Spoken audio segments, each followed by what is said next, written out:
తన నామమందు విశ్వాసముంచిన వారికి దేవుని పిల్లలగుటకు ఆయన అధికారం అనుగ్రహించెను.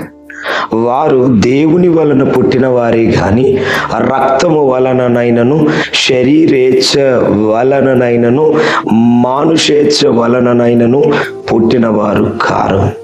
ప్రభునందు నా ప్రియ సహోదరి సహోదరు, ఆయన నామమందు విశ్వాసముంచు వారందరికీ, కొందరికి మాత్రమే కాదు, క్రైస్తవులకు మాత్రమే దేవుడు, క్రైస్తవులకు మాత్రమే ఆయన దయచూపువాడు, దగ్గర తీసివాడు, దగ్గరకు వచ్చేవాడు అని చాలా మంది తెలియక పొరపడుతున్నారు.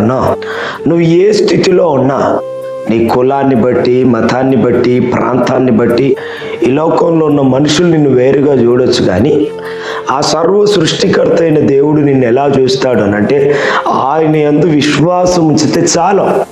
నీ బ్యాక్గ్రౌండ్ ఏదైనా కానీ, నువ్వు ఎలా జీవించినప్పటికీ నీవు యేసు క్రీస్తునందు విశ్వాసం ఉంచగలిగితే చాలు, నీవు దేవుని వలన పుట్టిన వారి జాబితాలో పడిపోతావు.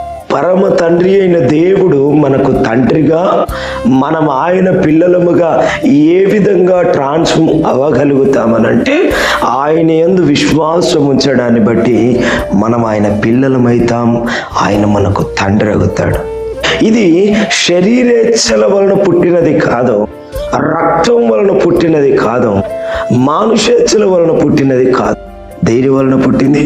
దేవుని వలన పుట్టిన వారమయ్యాడు. ఆయన యందు విశ్వాసం ఉంచి వారందరికీ ఆయన ఈ గొప్ప ధన్యతను అనుగ్రహిస్తున్నాడు. ఆయన నామమందు విశ్వాసం ఉంచి వారు, ఆయనను అంగీకరించిన వారు, ఆయనతో అంటుకట్టబడిన వారు, ఆయనను ఆత్మతో సత్యముతో ఆరాధించిన వారికి దేవుడు వారిని ఆయనకు పిల్లలగుటకు అధికారం అనుగ్రహించి, ఆయన పిల్లలముగా మార్చబడి ఆయనను తండ్రి అని పిలిచే భాగ్యాన్ని అనుగ్రహించిన దేవుణ్ణి స్తుతిస్తూ, కృతజ్ఞత చెల్లిస్తూ, ఆయనతో అంటుకట్టబడి అత్యధికముగా ఆశీర్వదించబడదు. ఆయన మాట వింటూ ఆయన మార్గంలో నడి ఆయన ప్రణాళికను నెరవేర్చి బహు ఉన్నతమైన స్థితిలో నిలుద్దాం, బహుగా దీవించబడి.